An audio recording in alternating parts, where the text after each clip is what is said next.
Hey guys, what's going on? It's GorbZ. Today we're going to be doing a quick and concise tutorial on how to ramp start the F-16 in Falcon BMS 4.38. I'm going to try not to waste your guys' time, so let's get into it. Down here below the throttle, we're going to click a couple switches in unison, so try to keep up. We have the electric switch here that we're going to left click twice to main power. We're going to turn on the audio sound panel.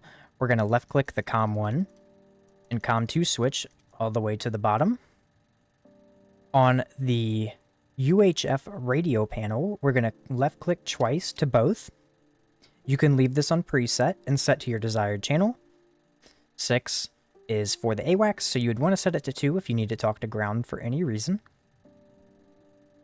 Down here, we're going to set our engine feed switch to norm with 1 left click. And then on the jet fuel starter, we're going to set it to start 2 with 1 right click. On the engine RPM gauge, we're going to wait for this to settle around 25%. I'm going to speed up so we get there quicker.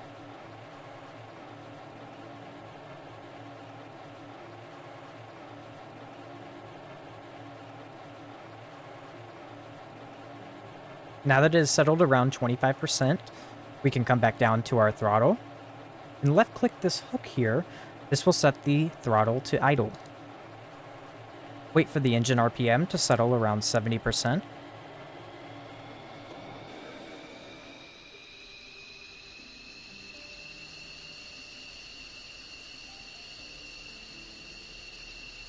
Now that the engine RPM is settled around 70%, come down here to the air source mode knob selector and left click it once to norm.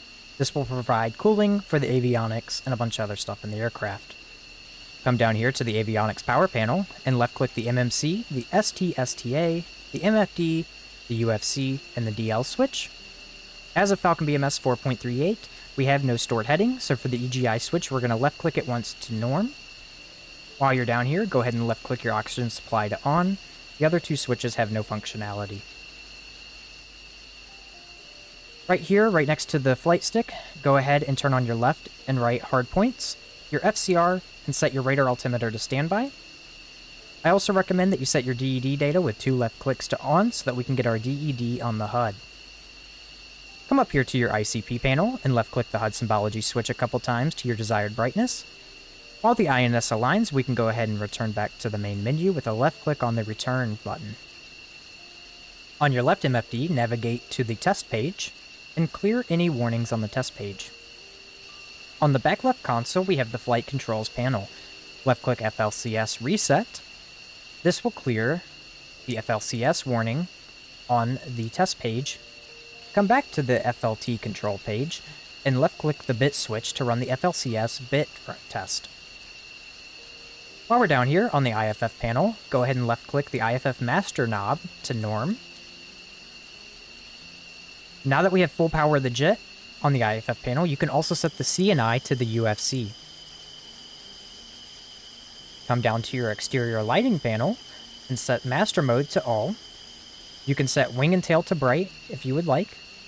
Go ahead and set your anti-collision to your respective number in your flight. So 1 if you're the flight leader, 2 if you're 2, 3 if you're the element leader, and 4 if you're 4. Come down here to the ECM panel and left click it twice to turn it to operator. Excuse me, just once. Left click 1, 2, 3, 4, and 5 to push them in. Set your desired X-bit mode as required. Come down to the RWR panels and turn on the RWR power. Go ahead and turn on your RWR, your jammer, your chaff and flare switches, set your program as desired and your mode as desired, all the way from manual to auto or standby if you're not using them. To close the canopy, come over to this little silver switch right here under the cockpit and right click it.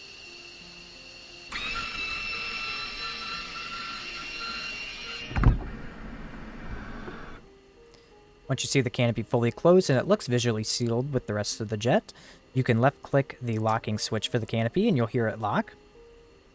Come back to your left MFD panel and middle click the bottom OSB. Click it twice.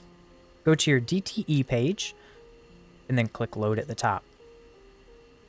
This will run through loading all of your DTC data into the jet. Link 16 sometimes has a little issue where it won't load on the first try, and it may start to flash on the right here. Do not be concerned. Just wait until you're fully done with the INS alignment, and then you should be able to initialize it after that. We may see that in a second here. If you are utilizing a HMCS or a helmet-mounted queuing system, you can left-click the symbology initialization all the way to the right, or to your desired brightness. Come up to the ICP panel, click the list function, click 0, click R for the HMCS, left-click the sequence button down here on the rocker, and you'll see our HMCS align options. For each of these, we can click 0 to choose them. On your HUD, you'll see it switch to this crosshair. You can line up as best as you can. I'm using a mouse here, so I'm sorry if this looks horrible. There we go. And then once you got them decently aligned, you can click Cursor Enable, also the Insert key. Once it says Align OK, press 0. It'll take you down to the next selection, AZ/EL. Click 0 again. You can move these to the desired location. Click 0 again. And do the same thing for Roll. Roll will control this bottom one down here if you can see it, that's how it's moving. It actually controls both of them technically, but the bottom one's the easiest one to align. Once you're done with the HMCS align, left-click Return. On our HUD here, we have a flashing align above the nav. That means our INS is ready to go to norm mode. If you click List as well and go to 6 INS, you can see here that it's 0.8 and it's flashing ready on the DED. Come down to the bottom right, left-click the EGI to nav mode, and you're all set. Once your EGI is set to nav, left-click the MIDS LVT switch to on. Once MIDS LVT is on, come back to the DTE page, left-click your Link 16. Once it's done being highlighted, you'll see Link 16 initialization required. Go ahead and left-click Link 16 again. Once it's finished doing the initialization check, Link 16 will stop flashing, and you can navigate away from this page and back to your FCR page. Down here on your HSD, you can confirm if Link 16 is working. This is a training engagement, so we don't have any other aircraft on the Link 16 to confirm with that, or any AWACS contacts and things of the sort. I also have no flight members. You will see them appear though. Once you're ready to taxi, you're going to run through a couple of switches here. You can tell ground to remove your EPU ground safety pin. You can left click and arm your ejection seat. You can set your lights to taxi right here. And then you can also remove your wheel chocks with ground as well. Once you're done with all that, you can go ahead and request ground taxi for departure, and then you're all set for takeoff. Good luck in the skies out there, guys.